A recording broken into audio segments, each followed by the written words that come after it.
Some people are really determined, I mean really determined. They wouldn't be stopped by extreme weather like that poor polar bear, the hostile conditions, real danger, geographical boundaries. They wouldn't even be stopped by their parents saying, "Are you crazy?" That's what it takes to be a true pioneer. And if you add to that being a young woman from a relatively traditional Arab Gulf family, you've got someone who had some serious explaining to do when she got home. She became the first Arab woman to set foot on the North Pole, the first UAE national at that, and most significantly, she did it unsupported. That meant with the power of her arms and legs, no vehicles, no other devices to get her there. Now, fortunately, when she returned just a day ago, a quick count revealed that in spite of all that extreme weather, she still had all her fingers and toes. So please give a very warm welcome to top of the floor and the Elham Al-Qasimi.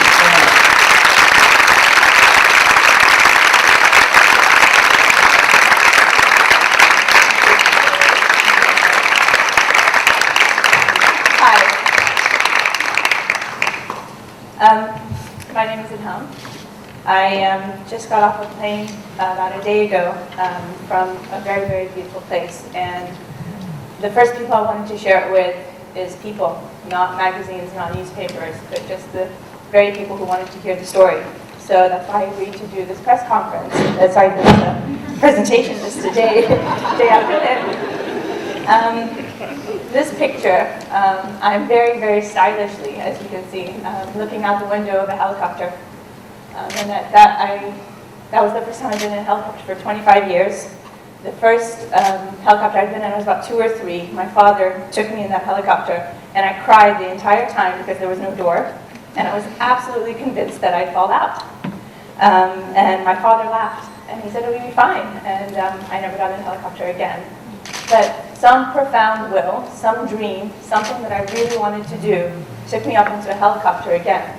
And that's the very place that I'm looking out of it, that you can't see because of the exposure of the camera. I looked across the helicopter, and sitting across from me is this man, Ian Clark, who was a member of my team. Looking out, if you look very closely, you can see it, the same view as me, which was absolute white, empty space with some huge cracks cutting through it, but nothing else, nothing much that you can discern other than that. And you could almost assume it's a barren desert that's gone totally dry, but it wasn't. It was the exact opposite. So that helicopter dropped us off on that very barren land, the very unforgiving land, and that was my view as it took off. And that was the last bit of humankind as we know it that I saw before I turned around and looked at the absolute solidity that I had accepted and desired to expose myself to. What is this? Well, I'll take a step back and talk about what I was doing for those that are not aware. Several months before, I had made a decision to pursue a dream that I had for a very long time. And that dream came to be because almost a perfect storm of circumstances at a particular point in my life. There are a number of reasons, and I've tried to recount them as honestly as I can, but I will briefly cover them now.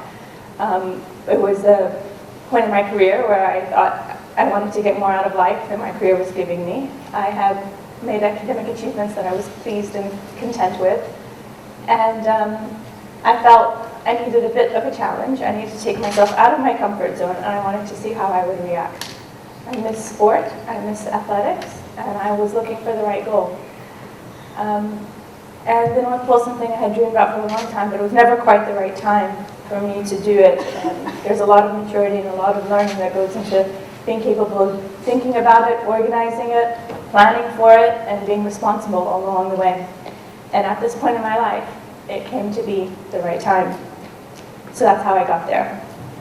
I decided to do a last degree expedition, which means we are dropped off by helicopter at 89 degrees latitude, and we ski the last degree of latitude to the North Pole. That expedition was estimated to take about 10 to 11 days, skiing, carrying all our supplies to survive that entire time, about 8-9 hours a day, with almost little to no breaks. So that's what we did. That was the first view on the first day.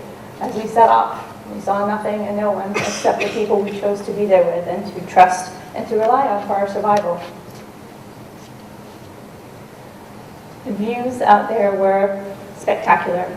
They were breathtaking, and that was the first thing that struck me about the place that I visited. But unfortunately, on that first day, we had our drop-off quite late, and we only skied for an hour or two, and then we stopped to set up camp in order to create our regime. And on the very first night, I had an interesting incident about a polar bear, in fact, as was mentioned. You sure it was a polar bear? You read my blog. We had been warned of all the risks that go into taking this expedition. One of them is encountering a polar bear. That we expected, being so high in the Arctic Circle, so close to the North Pole, without open water very close to us where polar bears might find seal, their main diet, we would not encounter any. But nevertheless, we were prepared for it. We had shotguns with us and flare guns and knew how to deal with them. So the first night we set up camp, and I woke up a few times in the middle of the night and heard the sound of crunching boots outside my tent, being other people going to the bathroom and going back to sleep. When I woke up the fourth time, I heard a sound outside, but it clearly was not the crunching of boots. So I literally froze, like midway through getting out of my sleeping bag for about 5 minutes, thinking, what is that sound? And I listened really hard, and it really wasn't crunching boots. And I was thinking, well, there's absolutely no life here. There's no vegetation, there are no plants, there are no birds. There's nothing except us and polar bears. So this has got to be the sound of a polar bear approaching us. So I scurried over to my fearless guide, who, compared to me, looks like the Incredible Hulk, and tapped his sleeping bag really gently. Of course, he didn't move. I tapped it harder. I was like, Keith, wake up. Didn't wake up. I started shaking him really hard, and he woke up. And he's like, what? What happened? And I was like, shh. In the most conspiratory tone, he's like, what? I was like, it's a polar bear. And then he listened for about 10 seconds, and then he said, yeah, that's the flag flapping in the wind.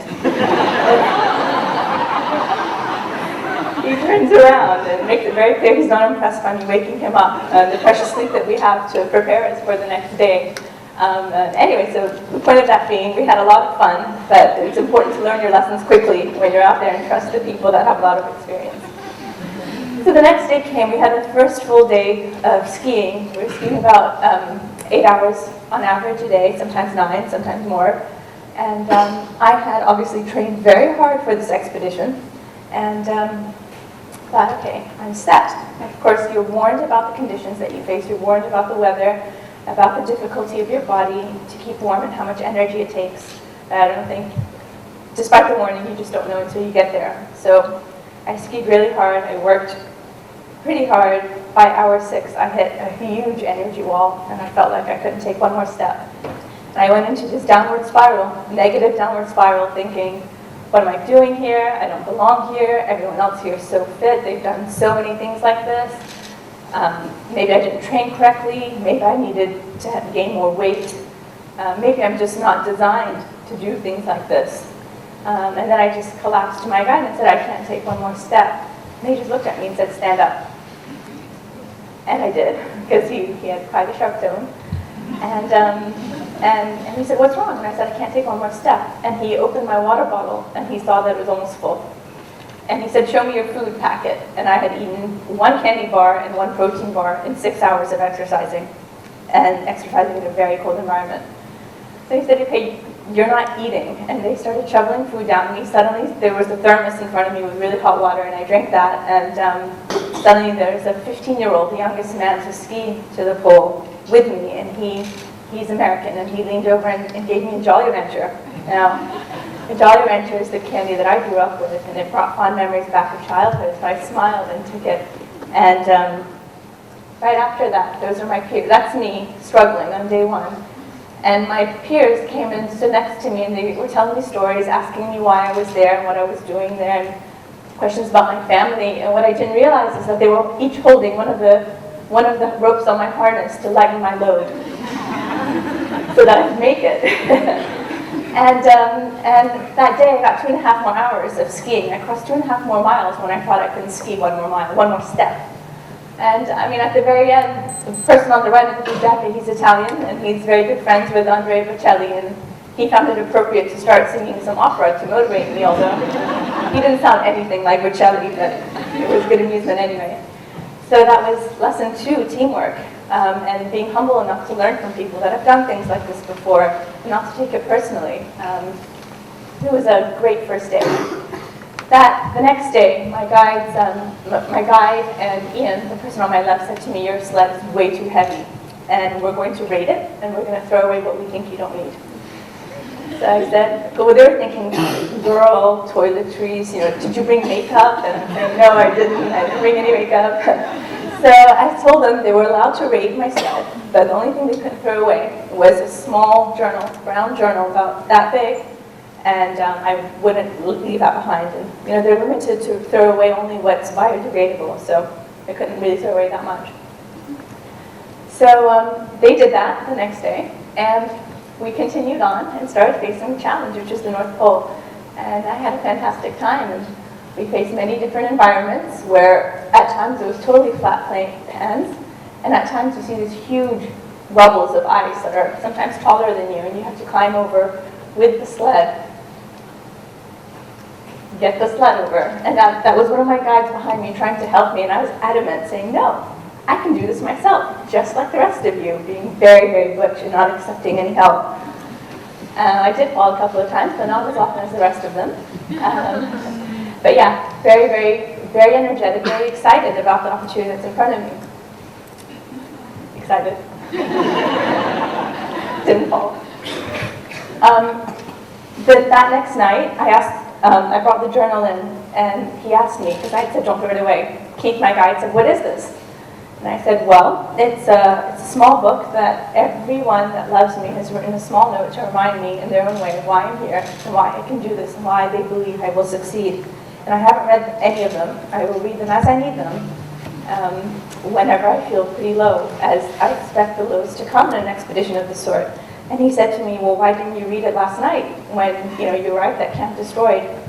And I said, are you kidding? That wasn't a low, that was a learning curve. That was a chance to grow. That was getting to know the North Pole. That was just the beginning. And that's genuinely how it felt. And he got so excited. He's like, yeah, that's my team. So, although at that point I started getting frostnip on my fingers, all I knew is I had to be even more careful. And, the face, but I was immensely happy. And what's important to note is what happened on that day. We woke up thinking we had 5 miles to ski. In fact, we had 6 because we had drifted south overnight.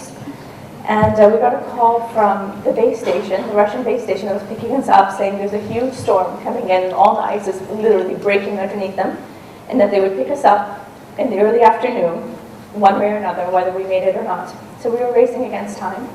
So it should have been a pretty comfortable ski turned into a race. We were moving so fast. I was in a full sweat. I was worried about getting there and not really enjoying the moment, because the moment I stopped, everything would freeze again and I couldn't take the pictures or call the people that I wanted to.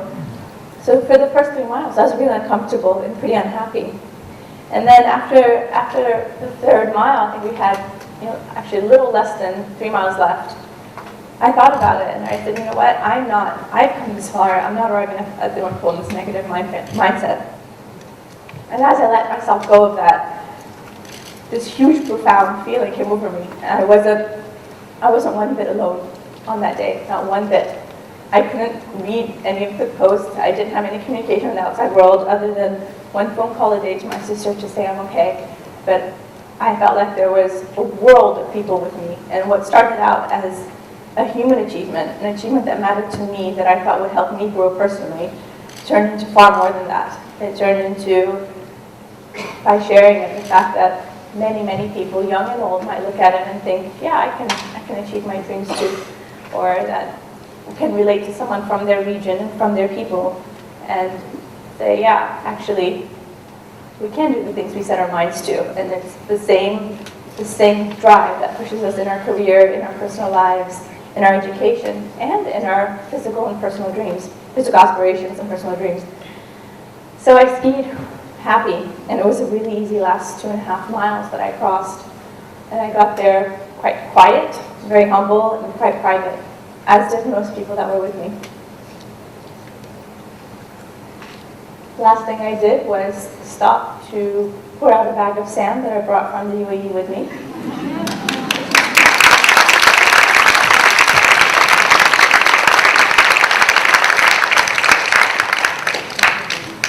I also didn't let them throw that away.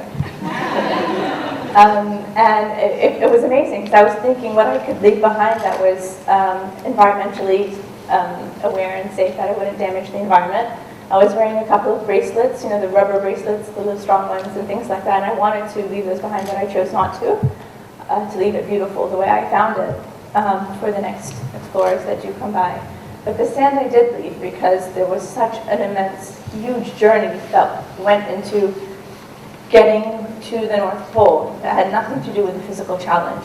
Physical challenge was very real, but all the other aspects of the challenge were far more important, and they were the ones that were going to bring me to my knees and make me go home if I hadn't conquered them.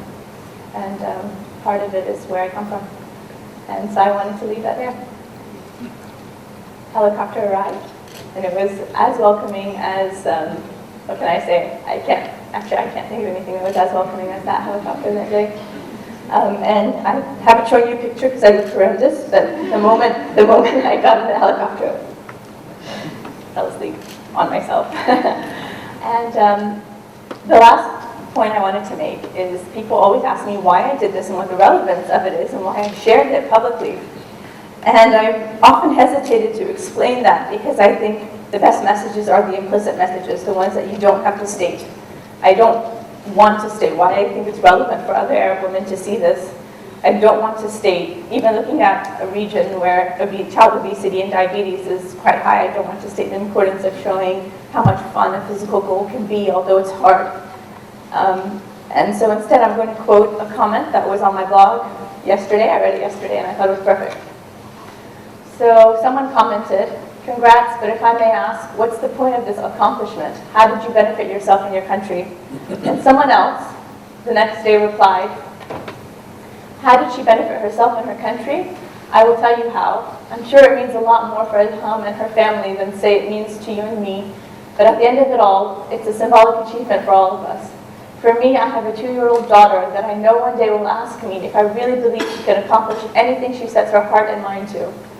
I know that I will tell her that female UAE nationals just like her, who were probably given similar opportunities, faced similar disappointments, and given similar cultural baggage, if you will, achieved things that were so complex in nature and diverse as reaching the North Pole, becoming a successful brain surgeon or a courageous F-16 pilot. She won't relate to those experiences that much had they only been achieved by people of the other gender or of other nationalities and backgrounds. My daughter needs this, because the most daring thing she will see me do will be flying a kite."